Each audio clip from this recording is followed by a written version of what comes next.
14 বছর বাদে আবার নলিন সরকার স্ট্রিটে তোমার ঘরে ফিরছো। তো এইখানে ভাবনাটা কি ভাবছো? ভাবনাটা নতুন করে কিছু করিনি আমি। আসলে এই জায়গাটা যা ছিল তাই আছে। আমরা পারলে এই 11 ফুট রাস্তাটাকে 11.5 ফুট করতে পারবো না।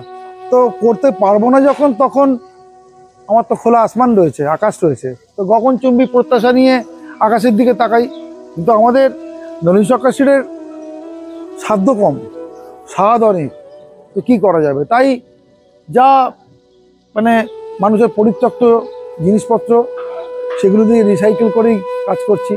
একটা রূপ থেকে আর একটা রূপে রূপান্তরিত করছি। তার জন্য আমাকে অবশ্যই রূপকথা সাহায্য নিতে হয়েছে। যে রূপকথা ঠাকুমার ঝুলির মধ্যে সুবরানী দুবরানীর গল্প, ব্যঙ্গমা ব্যঙ্গমী, লালকমল নীলকমল, পক্ষীরাজ ঘোড়া, সাত ভাই চম্পা, সলিল চৌধুরী মহাশয়ের জন্মশতবর্ষ, তাকে উদযাপন করা সাত ভাই চম্পার মধ্যে দিয়ে। আমাদের যে পুরাণ আদি অনন্তকাল ধরে তার বিবর্তন চলছে, এক রূপ থেকে আরেক রূপের দেবতাদের পরিবর্তন, সেই পরিবর্তনেরই একটা রূপ এখানে কিছুটা রয়েছে। আর বেশি গল্পের ভার দিয়ে আমার পুজোকে আমি ভারী করতে চাইনি।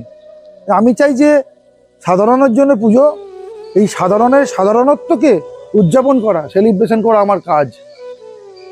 যতই এটা দুর্গাপুজো শিল্প নামক প্রতিষ্ঠিত হোক, কিন্তু দুর্গা নামটা তো রয়েই গেছে এখানে।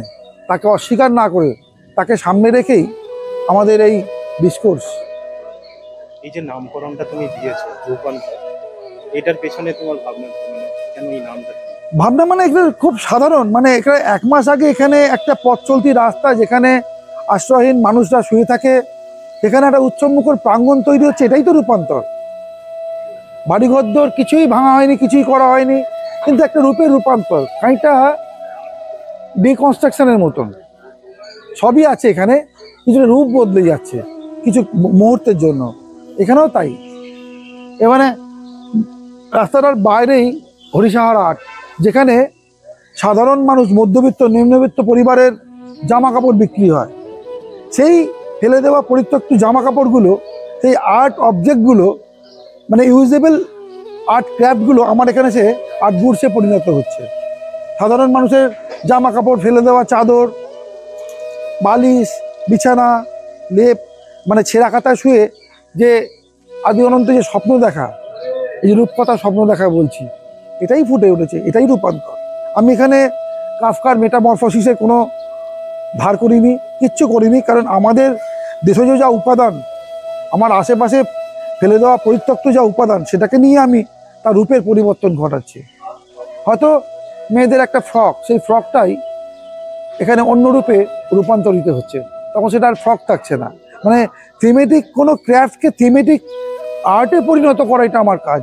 আমার এই কাজ নয় যে এখান থেকে, এইখানে একটা ছোট ক্লাব, যাদের অনেক প্রাণ আছে, অনেক ভালোবাসা আছে, তারা পুজোটা ভালো করে করতে চায়। এবারে আমি আমার ব্যক্তিগত জীবনে আগে এখানে থাকতাম, আমি চলে গেছি অনেক দূরে।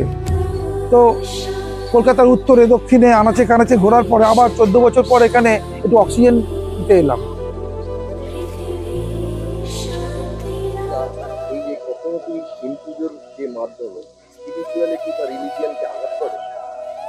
একদম না, একদম না।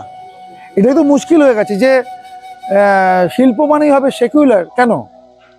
ভারতবর্ষ এত বৈচিত্র্যময় দেশ, যেখানে একটা পরিবারের কথা বলার ভঙ্গি আলাদা, পোশাক আশাক আলাদা, তাদের খাবার দাবার আলাদা, প্রত্যেকটা অঞ্চলে অঞ্চলে ল্যাঙ্গুয়েজ পলিটিক্স ভয়ঙ্করভাবে। তো সেখানে আমার মনে হয় না স্পিরিচুয়ালিটির সঙ্গে কোনো সংঘাত রয়েছে বলে। উৎসবের সঙ্গে স্পিরিচুয়ালিটির কোনো সংঘাত নেই। কারণ যখন ঘট বসিয়ে যখন বেদমন্ত্র উচ্চারণ করে পুজো হয়, তখন তো কোনো কিছুর অসুবিধা হয় না। এত শিল্পের মাধ্যমে, এত শিল্প সাজানোর পরে ঠিক প্রত্যেকটা পুজো প্যান্ডেলে নির্ঘণ্ট ধরেই পুজো হয়। তো এখানে স্পিরিচুয়ালিটি কার কিভাবে, মানে ভক্তি কার কিভাবে আসে, সেটা তো আমরা বলতে পারবো না। এটা তো ডিপেন্ড করে মানুষের ওপরে। তো আমার মনে হয় না কোনো কিছু আঘাত করছে বলে। পুজো ক্লিকের দর্শকদের আমার তরফ থেকে, নলিন সরকার স্ট্রিট সার্বজনীন দুর্গোৎসব কমিটির পক্ষ থেকে অনেক অনেক ভালোবাসা, শারদ শুভেচ্ছা রইল। আপনারা সবাই ভালো থাকবেন, অন্যের নিরানন্দকে বিপদে না ফেলে আপনারা সবাই আনন্দে মেতে উঠুন।